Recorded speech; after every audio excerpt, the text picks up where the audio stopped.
এক ব্যক্তি নামাজ পড়াচ্ছিল, এমতো অবস্থায় মজনু, লাইলা মজনু যে ঘটনা আমরা শুনি, কয়েছে মজনু লাইলা প্রেমের মধ্যে এমতো পাগল ছিল যে এই নামাজির সামনে দেখে দৌড় দিচ্ছে।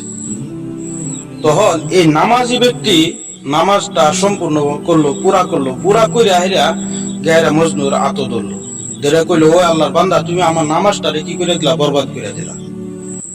তখন মজনু জবাব দিল, ও আল্লাহর বান্দা, আমি মখলুকের মহাব্বত এমতো পাগল দেওয়ানা হয়েছি যে আমি কার সামনে যাইতেছি আমি টের পাইলাম না।